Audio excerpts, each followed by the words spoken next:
செவ்வந்தி சீரியல் நடிகையான திவ்யா ஸ்ரீதருக்கு குழந்தை பிறந்த உடனே அர்ணவ் போட்ட ஒரு பதிவு இப்போ செம்ம வைரலாகி வந்துகிட்டு இருக்கு. என்னன்னு சொல்லிட்டு பார்த்துடலாம். சின்ன திரையில் பிரபலமான சீரியல்களில் ஒன்று தான் செவ்வந்தி. இந்த சீரியலில் ஹீரோயினாக நடிச்சிட்டு இருக்கவங்க தான் திவ்யா ஸ்ரீதர்.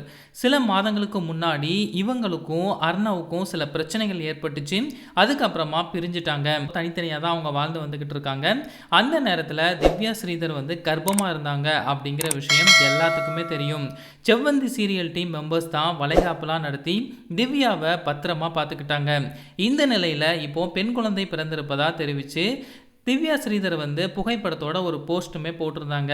இந்த காத்திருப்பு ரொம்பவே நீண்டது, ஆனால் ரொம்பவே ஸ்பெஷல். அதுக்கு காரணம் என்ன நடந்துச்சு அப்படிங்கிறத விட இனிமே என்ன நடக்க போகுது அப்படிங்கிறது தான். நீ எனக்கு கொடுத்த ஊக்கம், ஆதரவு, அன்பு, வலிமை, பலம் எல்லாமே அளவு கடந்தது.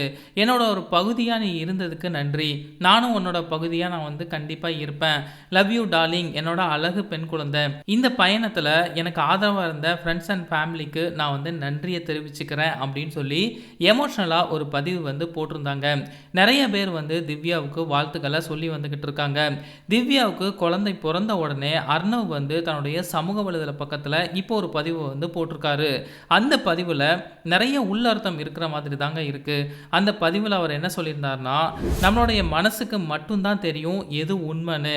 அப்படி உண்மை என்னன்னு தெரிஞ்சாலுமே சில நேரங்களில் வேற வழி இல்லாமல் அதை வந்து மறைச்சிருவோம். அந்த உண்மைக்குள்ள ஒரு சில பேரை கூட்டிட்டு வந்தா என்னால் அந்த ஆனஸ்டி பெயினை வந்து டீல் பண்ண முடியாது அப்படிங்கிற மாதிரி சொல்லியிருந்தாரு.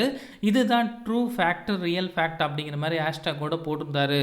இந்த பதிவுக்கு கீழே நிறைய பேர் வந்து என்ன நடந்திருந்தாலும் சரி உங்கள் மனைவியை மன்னிச்சுட்டு உங்களோட அந்த பெண் குழந்தைய போய் பாருங்க, புதுசாக உங்கள் லைஃப்பை ஸ்டார்ட் பண்ணுங்க அப்படின்னு சொல்லி பலருமே கமெண்ட் பண்ணி வந்துக்கிட்டு இருக்காங்க.